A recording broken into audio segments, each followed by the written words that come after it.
Hola, ¿qué tal? Espero que la estén pasando bien y por supuesto, bienvenidos a mi canal. El día de hoy vamos a estudiar el tema del registro civil. Vamos a estudiar tanto su concepto como su finalidad y estudiaremos su historia a nivel general como lo que tiene que ver con la historia venezolana del registro civil. Sin más nada que agregar, comencemos con esta clase. En primer lugar, ¿qué es el registro civil? Podemos definir el registro civil como un grupo administrativo, un servicio público o una institución del Estado, mediante la cual se garantiza el derecho constitucional a la identidad del cual es titular cada ciudadano, efectuando la inscripción de actos y hechos como el nacimiento y otros actos y hechos de reconocimiento, declarativos, modificativos y extintivos del Estado civil, otorgándole así reconocida eficacia probatoria a los actos y hechos que constan en los archivos de este registro. Por otra parte, ¿cuál es la finalidad del registro civil? Podemos decir que el registro civil tiene dos grandes finalidades. Primero, suministrar fuentes de información sobre el estado civil de las personas. Y segundo, suministrar medios probatorios de reconocida eficacia probatoria para determinar el estado civil de las personas. Por último, ¿por qué es tan importante el registro civil? Tomando en consideración las múltiples consecuencias jurídicas del estado civil, es fácil entender la importancia de contar con fuentes de información que le permitan al Estado, a los terceros y a la persona misma poder demostrar la existencia de un estado civil determinado valiéndose de medios probatorios de reconocida fidelidad y no tener que recurrir a otros medios de dudosa procedencia.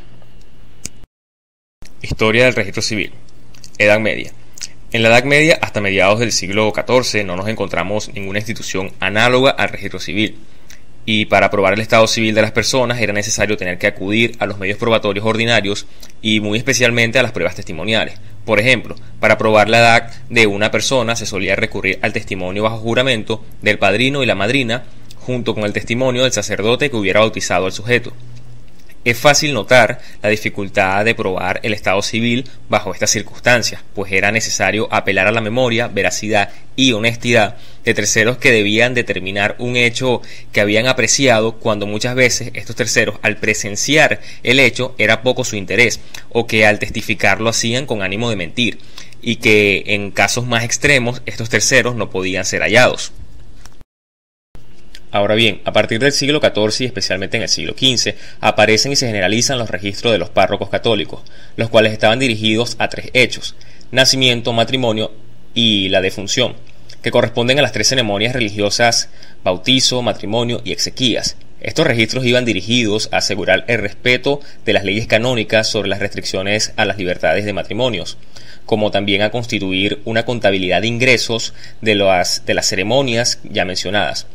Luego los reyes y la iglesia vieron la posibilidad de utilizar esos registros para fines cada vez más amplios, y así fue como los reyes intervinieron en la vida eclesiástica y reglamentaron los registros, exigieron obligatoriamente a los párrocos que los llevaran, regularon su formalidad y le dieron valor probatorio ante los tribunales.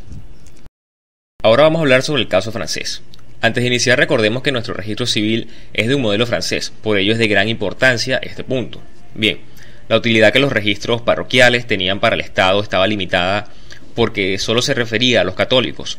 Los pastores protestantes acordaron llevar registros para sus fieles, pero estos nunca tuvieron la eficacia probatoria otorgada a los registros católicos. Fue Luis XVI en 1787, al devolverle a los protestantes el libre ejercicio de su culto, ordenó que funcionarios reales llevaran los registros de sus nacimientos, matrimonios y defunciones, con lo cual aparecieron los primeros registros civiles laicos. Una disposición programática de la Constitución del 99 establecía que los registros de nacimiento, matrimonios y defunciones de todos los ciudadanos serían llevados por funcionarios públicos. La ley del 25 de septiembre de 1795 confió tales registros a las municipalidades y el Código Napoleónico reconoció tales registros secularizados. Pero en la práctica no se hizo más que trasladar los registros de los párrocos a las alcaldías, con la única novedad de extenderlo a los no católicos. Lastimosamente no se hicieron las reformas necesarias para un registro civil estatal. Historia del registro civil en Venezuela.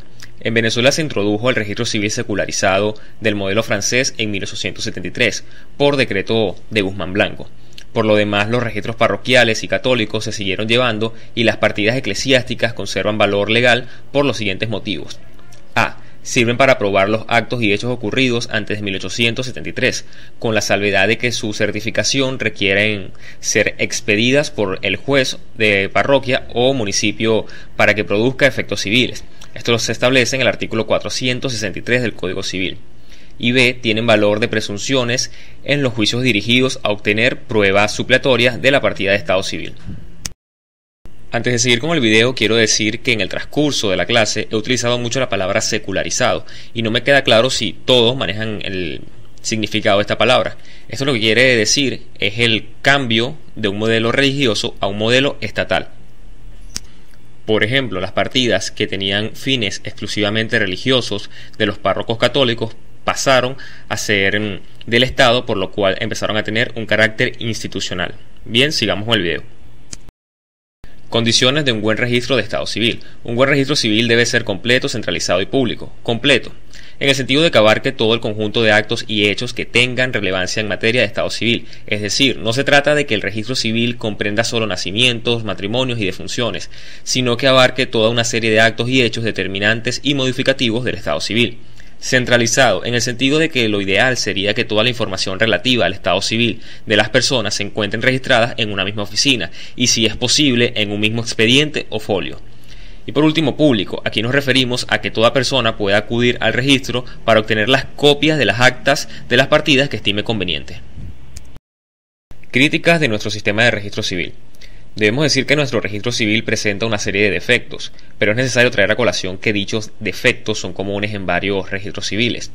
Y esto se debe principalmente a lo que acabamos de estudiar en la historia del registro civil, que se consideró que la reforma sustancial en la materia era secularizar los registros eclesiásticos, sin tomar en consideración que se debían realizar una serie de reformas para que los registros eclesiásticos cumplieran con las formalidades necesarias de un registro estatal y que pudieran alcanzar las finalidades propias de un registro estatal, distintas a las que buscaban los registros eclesiásticos. Más allá de secularizar el registro, se debió hacer un cambio de sistema.